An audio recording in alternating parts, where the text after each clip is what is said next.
gente! Estamos de volta com o nosso quadro maravilhoso Não Sou Obrigada. E hoje nós vamos falar de um tema que nos incomoda bastante, para variar. O tema de hoje é como as mulheres são retratadas nos filmes e nas HQs. Não só as heroínas, como as vilãs também.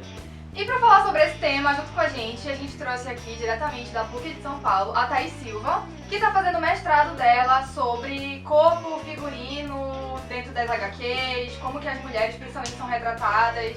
Então ela estuda isso mais profundamente, né, do que a gente, e ela vai trazer um pouco do conhecimento dela para esse debate de hoje. A primeira coisa que nós não somos obrigadas a aguentar é a diferença absurda entre os uniformes de super-heroínas e de super-heróis.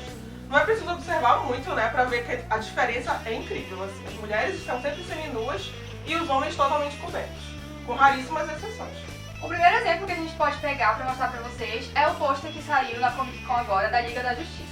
Como vocês podem ver no pôster, é bem evidente essa diferença em termos de figurino, de uniforme. A mulher, né, retratada de um jeito bem mais pele, digamos assim, pele aparecendo, decote, pernas e tudo mais. E os homens estão com os figurinos, né, cobrindo bastante o corpo. Aí você pode parar e perguntar, mas Alana, os uniformes deles não são assim mesmo? Sim, eles são assim, mas por que eles têm que ser assim? Por que os homens estão todos cobertos e as mulheres estão todas descobertas? Sendo que os homens nem sempre precisam estar cobertos, né? Mas estão, mesmo quando não precisam. Exatamente. E as mulheres muitas vezes precisariam estar cobertas. Exatamente. E elas não estão. Toda a concepção de figurino deles, o Flash tá com armadura, o Aquaman tá com estilo armadura, todos os outros heróis estão com roupas que protegem eles. Então, por que não colocar a Mulher Maravilha também com roupa que vai proteger ela em uma batalha? E aí a gente entra no detalhe de que não são as heroínas que escolhem o figurino delas, são os figurinistas e são os desenhistas. Então, por que quando eles vão conceber esse figurino eles não pensam nisso? Já que eles pensam dos homens também. Bum! E como segundo exemplo, a gente pode ter o pôster do Esquadrão Suicida, que como vocês podem ver nessa maravilhosa imagem, nós temos a Harley Quinn e nós temos a Magia, que estão em volta, né, do boyzinho, gostosinho, bonitinho e tudo mais. Obviamente elas estão seminuas, apesar da Magia estar meio sujinha, né, não parecer muito que ela tá seminua, mas ela está. E a Katana abaixada, ela tem uma atitude muito mais masculina, então por ela ter essa atitude mais masculina, mais poderosa, digamos assim, em relação às outras duas, ela tá coberta.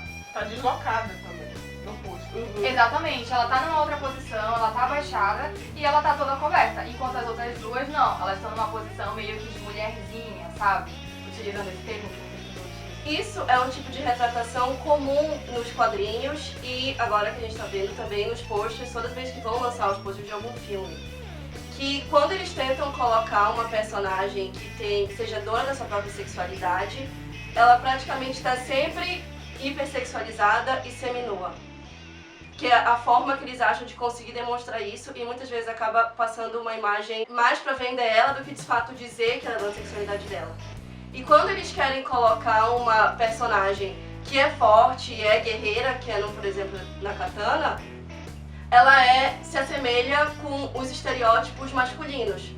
Então, pra você demonstrar que uma heroína tem poder, ela tem que ser masculinizada. E ainda tem no Esquadrão Suicida a questão do Killer Croc, né? Exatamente. O Killer Croc que aparece em praticamente todas as representações dele, sem camisa, até porque ele é um crocodilo. E no filme ele está como? De jaqueta. Enquanto isso, a Magia está de biquíni e a Arlequina De com shortinho. com calcinha. Não, Outra coisa que nós definitivamente não somos obrigadas é aceitar Brokeback Pose. Mas Alana, o que é Brokeback Pose? Brokeback Pose são essas poses que colocam as heroínas, principalmente nas HQs, mas também em alguns cartazes de filmes, em que elas estão, literalmente, na tradução do inglês, com a costa quebrada. Para elas ficarem mais sensuais, para aparecer ao mesmo tempo os seios e a bunda, eles colocam elas de um jeito meio torto, poses totalmente humanamente impossíveis, digamos assim, de um ser humano se colocar para elas ficarem sensuais aos olhos da plateia. E é engraçado que além dessas poses terem absolutamente irreais, impossíveis de serem feitas, elas são completamente desnecessárias.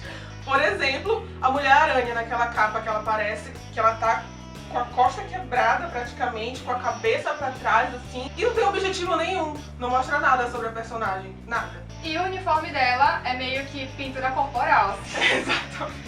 Porque ela tá pelada, nada, gente, convenhamos. Aquela pose é bem comum em filmes e fotos pornôs.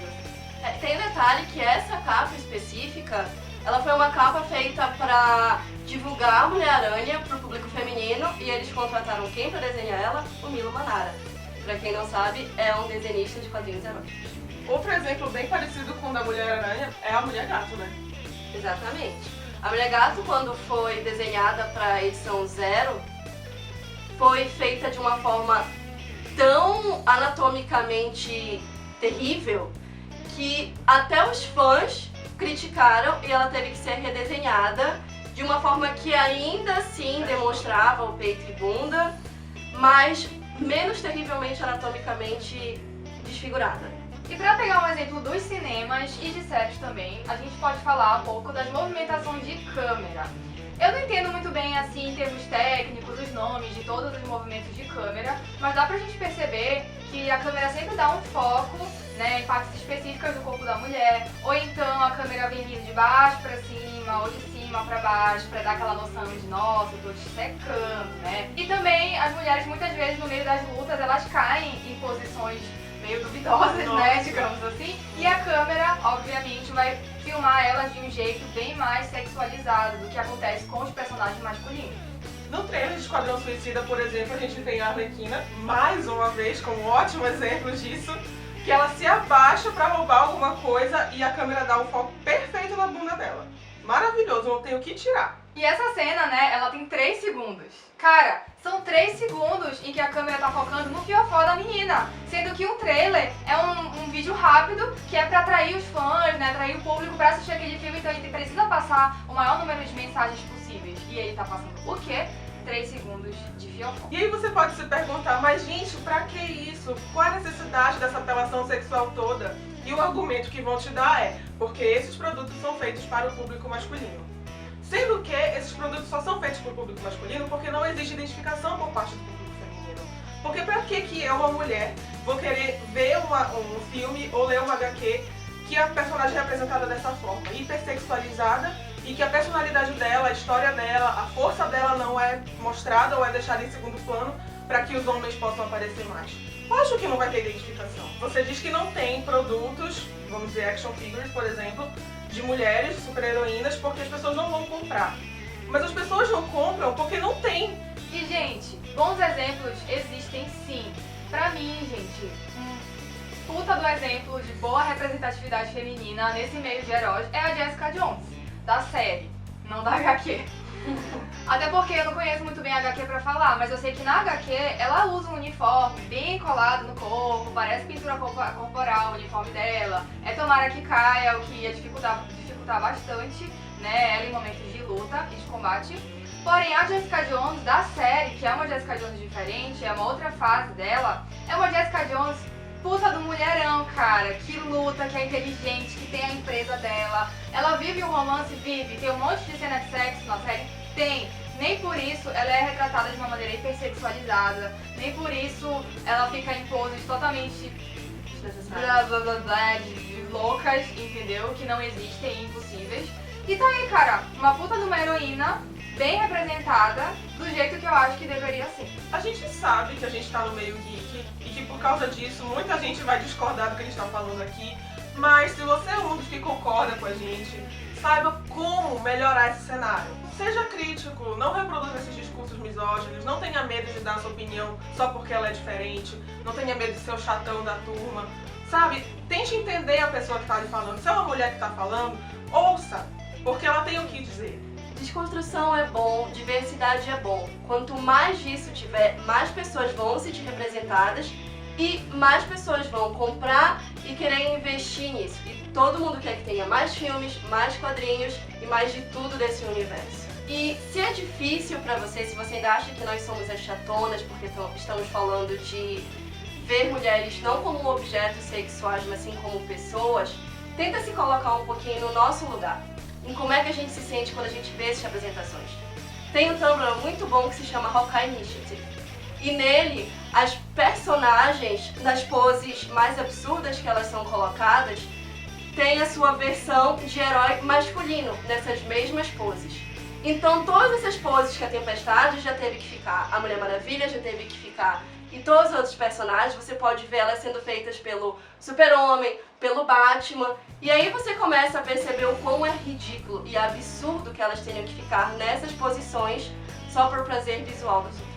E uma outra sugestão nossa é, se você estiver num grupo de amigos e você perceber que alguém tá fazendo algum comentário nesse sentido, cara, não custa nada tu colocar a tua opinião, sabe? Não é porque é teu amigo que tu vai deixar ele fazer comentário machista, aí você tá vendo um trailer de filme e o seu amigo fala, olha, Mulher Maravilha, hein?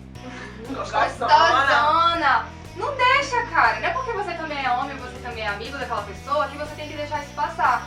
Então, eu acho que é um trabalho de educação que a gente pode fazer. E se você concorda com a gente pode construir essa corrente muito bacana de tentar desmistificar essas coisas.